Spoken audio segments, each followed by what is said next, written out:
Hi everybody, it's Jenny from the Missouri Star Quilt Company, and I have a fun project for you. Let's take a look at this quilt behind me. Isn't this fun? It's just so happy and fresh. It feels fresh, doesn't it? And I just really like it. So this quilt is actually a take on the Disappearing 9 patch, but it's the Disappearing Shoofly. So to make this quilt, what you're going to need is one packet of 10-inch squares, and we have used this beautiful line, Summertime by Lisa Audit for Wilmington. You're going to need some background fabric. So you're going to need 4 1/4 yards. There's a lot of white in this quilt. Or you can use charm packs, and you'll need 6 of those to make this quilt. For our border, we've got a nice big 6-inch border, and it's 1 1/2 yards right here. And of course, I have to point out this binding. I love a stripe on the binding, and that's 3/4 yard. Our back right here, isn't that pretty? It's 5 1/2 yards of backing, and so it makes a quilt that is 76 by 89. So this is a great size quilt, and it's fun and quick to make, and I even got a bonus project out of it. So I'll show you that in a bit. But let me show you how to make this. So since I had layer cakes to work with, I had 10-inch squares to work with, I cut those into 4s because I was looking for 4 5-inch squares, which means you can actually use 4 5-inch charms. If you choose, you can do that as well, because I cut these right down to 5-inch squares. So what we're going to do is we are going to put this together, and we are going to put white in between our squares. So we'll have 4 whites right here. I'm just going to set them out and show you how this is going to go together. And right here on this side like this, our middle square is going to be a color. And I have this fun print right here. Our corner blocks are going to be half square triangles. That's what makes it a Shoofly. So we are going to turn these 5-inch squares into a half square triangle block. And because I want to keep them 5 inches, I'm drawing the line on my fabric, and I'm sewing right on that line. So come with me to the sewing machine, and we will do that with these 2 pieces right here. And so what I'm going to do now is I'm going to put these right sides together, and I've drawn my line. You can see right here I drew the line right down corner to corner, edge to edge. And I'm going to sew on that line. So what we're going to do now is we're going to sew right on this line, and I'm going to sew straight down on it. Now you'll see on my table right here, you can see I have this diagonal seam tape. It's super great to use because you can see your point corner to corner. So when I lay my block on top of my block like this, and I'm ready to sew on that line, right here on that line, when I line it up, watch where this point is. This point stays on the red line. You know it's right in the center of your block. And so that's actually a great tip. If you use this tape, you don't even need to really draw the line, because you can just keep your point on that line. All right, now because I have sewn on these lines, and I'm doing this to 4 of these, I know I don't want to throw this whole other side. I'm going to be cutting a whole side off, and I don't want to throw that apart. So I'm going to bring these back around, and I'm going to sew about a 1/2 inch away, maybe just a kind of a fat quarter. I'm not real worried about where it is or how close. I'm just going to go ahead and sew on that. And even I just want enough room to cut between them. So I have 4 of these done right now. And you can see I have 2 seam lines right here. And I'm going to cut right in between those. Right here. And I'm going to do this to all 4 of mine. Now this smaller piece, you have to kind of watch it because it is not the same size. And but it's not that much different that you can tell. So keep those in 2 far away piles. I say this because of experience. So we're going to go ahead and cut these apart. And you'll see right here, this is not quite a quarter. I mean, I'm really skimping on these seams, on this seam allowance, but I think that's okay. It's just got to be enough so that it doesn't come apart. And those we're going to square up anyway. So your little blocks, make sure you get those in a separate pile, and just set those aside because that's what we're going to use for our bonus project. We're going to put those over there. All right, so now we have 4 of these. We're going to press them open, and they should have stayed exactly the same size. I'm going to put my dark side to the top like this, And I'm just going to set my seam. That just relaxes the thread. And then I'm just going to open these up right here. And roll them back. So I keep my seam to the dark side. There we go. And one more like this. Alrighty. Now I have these 4 corners, and what I'm going to do is I'm going to set up my block now, and so I'm going to put these with the color facing into the center like this. And this sets up our Shoofly block. All right, so now what we have to do is we have to sew this block together. Now, in and of itself, this is a darling block, but we're going to sew this together like a big 9 patch. So I'm going to sew, what I'm going to do is I'm going to take these 2 all the way down and chain piece them together. So I'm just going to lay these on here like this, and like this, and I'm going to do this whole row. So we're going to come along to our sewing machine, and you see, because I sewed on that line, I didn't even have to square these up. I know they're going to be right. Here's my middle one. Make sure they stay lined up. This one is slid a little bit. Get it right on the right edge there.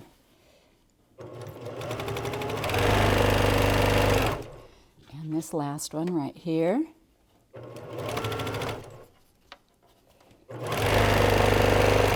And now what I'm going to do is, you can take these out and lay them back out if you want, but I flipped my row over and I am going to just add this other row. So I know that this color is going into the middle, so I know that this one has to go into the middle like this.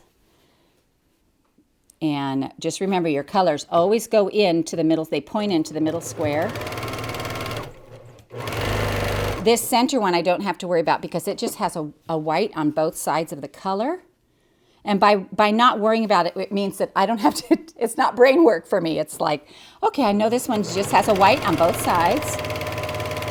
But you have to make sure that you think about this one, because see how this one is pointing in and up? This one also has to point in and up. So we're going to make sure that we get that. And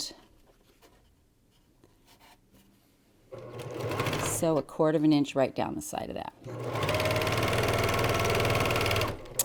Now what we're going to do is we are going to leave these together. These work like pins for us, and we are going to sew our rows together. So now I can just fold this row up here. I don't even have to clip those threads. I can just fold it like that. And then right here, I'm going to make sure one seam goes one way and one seam goes the other. So they're nested. And this one as well.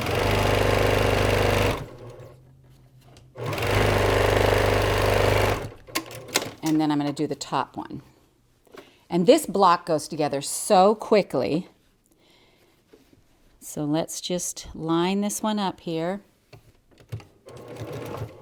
And then I'm going to nest these 2 seams right here.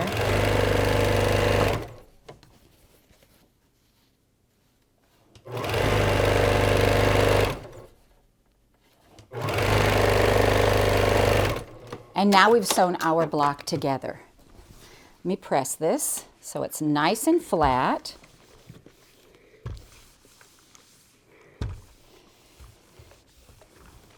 So now we have this nice flat block like that, and I know we're going to cut it in half again. So our middle block right here, this is 5 inches, but we have 1/4 inch in our seam line. So we are going to measure 2 1/4 from our seam and cut this directly in half. So we're going to line this up right here, 2 1/4. And make a cut, and then we're going to turn these and cut them again. So let's just flip this, and we can cut these half and half because it's still going to be 2 1/4, just like this. So here's our 2 1/4, and then up here, this is 2 1/4 as well. All right. Now, just like we do a disappearing 9 patch, we're going to take one of these and turn it in and leave the small square to the middle, and the other one and turn it in and leave the small square to the middle. So this is the block we're getting right here. It makes this little design right here, and it's going to come out and make these. So you have these fun things going this way and going this way and going this way. And I chose to keep my same colors in the same block, but you could scrap this whole thing up if you wanted to. So let's go ahead and sew this together. This now sews together like a big 4-patch, and there's nothing to match up. So there's no seams that have to match up on this, on the sides. When you put the two sides together, you'll want to match up that center seam, but other than that, these are just gonna, you're just gonna sew 1/4 inch right down the side, and there's nothing on this that has to line up, which is one of my favorites. One of my favorite things to do, because it's no stress, no stress. And if ever there was a time we needed no stress, it's during this time, right? All right, so now we have these 2 blocks. We're going to fold them over, and this is the center seam you want to worry about. So I'm going to line these up right here. I'm going to take a few stitches, and then this middle one, I'm just going to make sure it matches. Feel it with my fingers that they're nesting both ways. Make sure that there's no room in between there, and just sew these together. Alrighty, so now let's press this again.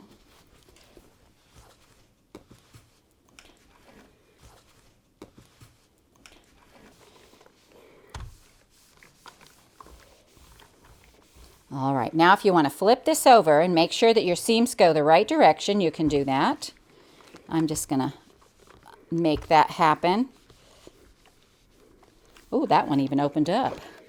You know, it really doesn't matter if you want to iron your seams open or not. It just matters that your block lays nice and flat. And so this is your block. And when we go to put these together, we're just going to match them so that they do the same thing as the original pattern. So you see I have 2 of them right here, and we're just going to sew them right together. But if this block is up in the corner, your next block you want to be up in the corner. So let's take a look at this quilt right here. So we've got, see how these are all, the top of the blocks, they're all up in the corner. This is up in the corner, up in the corner, up in the, they're all laid exactly the same way. And we have 1, 2, 3, 4, 5 across, and 1, 2, 3, 4, 5, 6 down. So this is 30 blocks, and it just makes a great little quilt. Now, these little leftovers right here, depending upon, one of the reasons I didn't worry about my seam size and what size they end up is that I'm going to square these. I'm going to square all of these, and you're going to square them to whatever size. Choose the biggest size you can, but you have to cut from your smallest square. So if your smallest square is only going to square up to 4, then you got to square them all to 4. So just choose your size. Well, let me show you what I got here, because this is really fun. So I got this quilt. Look how cute this is. Isn't that darling? It's a great size, and I just set all the triangles going exactly the same direction. They're all pointing up, pointing up, pointing up. Well, unless you turn it, and then they're pointing down, pointing down. Just kidding. Anyway, think about all the things that we've done at Missouri Star with half square triangles. You could go to our app. We have a free app. You could go there and you could just put in half square triangle quilts. And you could make so many projects with all these little half square triangles. So I love the idea of a bonus project. I set this very simply, very easily. But remember, anything that you can do with one half square triangle, you know, you can do all those different patterns you can do with half square triangles. So it's just a fun, quick idea, bonus project. Love the idea of cutting up the Shoofly block and seeing what happens if. And we hope you enjoyed this tutorial from the Missouri Star Quilt Company.